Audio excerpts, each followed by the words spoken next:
Bonjour chers étudiants, toujours dans le cadre des capsules spéciales dédiées aux questions des étudiants. Aujourd'hui je vais traiter avec vous une capsule, un exercice qui est lié à des quantités discrètes dans le cadre d'un marché monopolistique en cherchant l'équilibre du marché en calculant l'élasticité. Les quantités discrètes, c'est-à-dire que les quantités ils sont données sous forme d'un tableau. Il n'y a pas ni équation du coût total, ni équation de la demande. Donc l'exercice se présente ainsi, soit une entreprise qui produit et vend du chocolat et opère dans un marché monopolistique selon les données suivantes. Vous avez le prix, la quantité et le coût moyen sous forme d'un tableau. Donc il s'agit de calculer l'élasticité à l'équilibre et de calculer le profit total à courte période.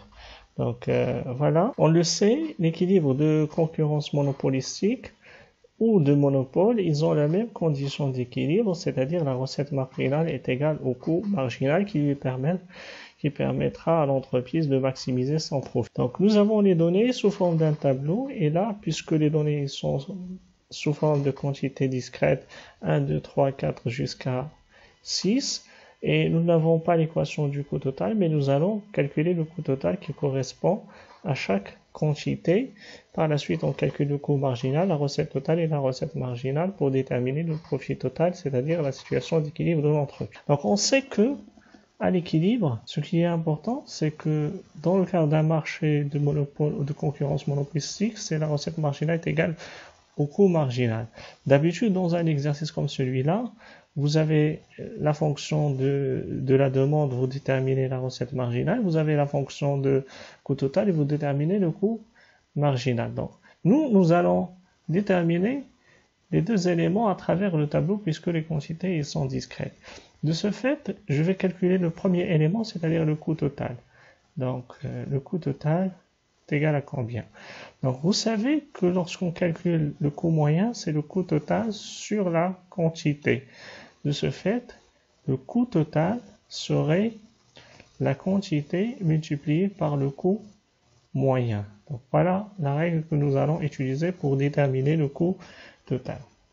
Donc, cela va nous donner que pour la première quantité, c'est 1 fois 210. 2 fois 175, 3 fois 160 et 4 fois 155 et 5 fois 156 et enfin 6 fois 165. Voilà les éléments de calcul du coût total et nous allons y avoir. Le coût total est égal à 210 pour la première quantité, 350 pour la deuxième, 480 pour la troisième, 620 pour la quatrième unité et 780 pour la cinquième unité, enfin 990 pour la sixième unité. Maintenant, on cherche le coût marginal. D'après les prérequis que vous avez, d'habitude dans les exercices, vous mettez le coût marginal est égal à la dérivée première du coût total. Ou bien c'est la dérivée du coût total par rapport à la quantité. Ça, s'il s'agit d'une quantité continue, donnée par une équation. Maintenant, si la quantité elle est discrète, c'est-à-dire donnée par un tableau, vous allez avoir donc le coût marginal serait égal à la variation du coût total sur la variation des quantités. Voilà la règle que nous allons utiliser pour le calcul du coût marginal. Ce n'est pas la première fois que vous l'utilisez. Vous l'avez utilisé dans le premier semestre lorsque vous avez l'utilité totale, si vous en rappelez. Quand vous avez l'utilité totale dans le cas discrète, vous mettez la variation de l'utilité totale sur la variation de la quantité, ça va vous donner l'utilité marginale. Si vous avez l'utilité totale sous forme d'une fonction, une équation, vous calculez l'utilité marginale par la dérivée première de l'utilité totale. Maintenant, c'est la même chose pour le coût total. Le coût marginal est égal à la variation du coût total sur la variation du quantité. Maintenant, comment on le calcule? Nous avons le coût total. Donc, de la première unité serait 210 moins, il n'y a rien au début, sur 1 moins la quantité précédente, c'est-à-dire il n'y a rien, sur 0. Maintenant, pour la deuxième, ça serait 350, le coût total, moins 210 divisé par 2 moins 1. Puisque la variation est égale à 1, c'est 350 moins 210. Donc la même chose pour la troisième unité, 480 moins 350 divisé par 3 moins 2. Pour la calculatrice, vous utilisez la parenthèse ou vous négligez le dénominateur parce qu'il est égal toujours à 1. 620 moins 480 sur 4 moins 3. Puis 780 moins 620 sur 5 moins 4. Et enfin, 990 moins 780 sur 6 moins 5. Voilà la méthode avec laquelle on calcule le coût marginal. Et nous allons trouver les données suivantes. 210 pour la première, 140 pour la deuxième, 130, puis 140, puis 160 et 200. Donc ça, nous avons calculé le coût marginal à partir du coût total. Il nous reste l'élément qui permettra l'équilibre, c'est la recette marginale. Mais pour calculer la recette marginale, je dois calculer la recette totale. Donc je sais que vous connaissez la recette totale, vous l'avez toujours fait, c'est le prix fois la quantité, ou la quantité fois le prix. Voilà la règle que nous allons utiliser pour la recette totale. Donc vous avez le prix est égal à 200 fois 1, 190 fois 2, 180 fois 3, 170 fois 4, 160 fois 5 et enfin 150 fois 6. Et vous calculez la recette totale. Donc ça va nous donner une recette totale qui est égale à 200 pour la première unité, 380 pour la deuxième, 540 pour la troisième, 680 pour la quatrième, 800 pour la cinquième et 900 pour la sixième et la dernière unité. Maintenant, comment on calcule la recette marginale? Bon, si jamais il y a un tableau, la recette marginale, c'est comme nous avons fait pour le coût marginal. Donc la recette marginale serait égale à la variation de la recette totale sur la variation des quantités. Je dis bien, ça, le calcul des variations, c'est valable lorsque nous avons les quantités discrètes, c'est-à-dire sous forme d'un tableau. Donc, c'est la variation, comme nous avons fait pour le coût marginal, comme nous l'avons déjà fait pour les utilités, etc. Donc, ça va nous donner, pour la première, vous avez la recette totale, c'est 200. Avant, il n'y a rien, donc c'est 0 sur 1 moins 0. La même chose, 380 moins 200 sur 2 moins 1. 540 moins 380 sur 3 moins 2.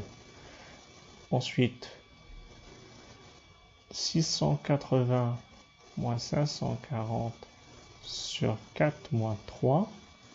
Puis 800 moins 680 sur 5 moins 4.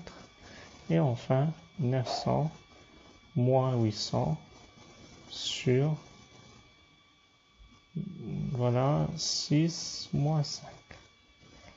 Donc, voilà comment on calcule la recette marginale. Ça va nous donner les chiffres suivants.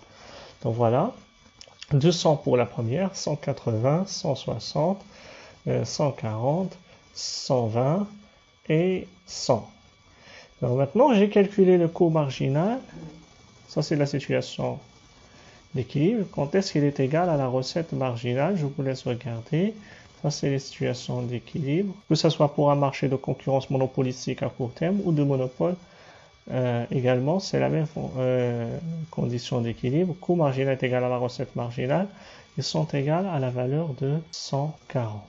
Ce qui va nous donner, si je cherche les éléments d'équilibre, la quantité d'équilibre est égale à 4, le prix d'équilibre est égal à 170, et bien sûr, le coût total dans cet équilibre-là est égal à 600. Voilà, le coût total est égal à 620, et la recette totale est égale à 680. J'ai tous les éléments pour calculer le profit total d'équilibre. C'est le plus élevé, le maximum, et est égal à la recette totale moins le coût total.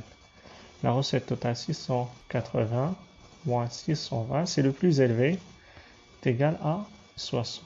Voilà pour le profit total et par la suite, vous allez avoir est égal à 60. Si je calcule le profit total de l'ensemble des éléments, c'est inférieur ou égal à 60. Je calcule, c'est la recette totale moins le coût total. Donc, c'est la même règle. Je peux utiliser pour l'ensemble des éléments. Je vais trouver que, voilà, à l'équilibre, ils sont égales. Donc, au profit total le plus élevé, maximum il est égal à 60, mais le reste est égal à l'autre élément que nous avons dans l'équilibre. La quantité c'est 4 et le prix d'équilibre c'est 170. Maintenant, quand est-ce que pour l'élasticité? Pour l'élasticité, je sais que vous faites comme ça. Donc, c'est D de Q sur D de P fois le prix d'équilibre sur la quantité d'équilibre. Donc ça, c'est lorsque la fonction elle est continue. Lorsque j'ai un tableau, lorsque c'est discret, l'élasticité serait égale à la variation du quantité sur la variation du prix fois le prix d'équilibre sur la quantité d'équilibre. Donc je remplace les différents éléments que j'ai. La variation de la quantité, c'est-à-dire 4 moins 3. La variation du prix, 170 moins 180, multiplié par le prix d'équilibre qui est égal à 170 sur la quantité d'équilibre qui est égale à 4.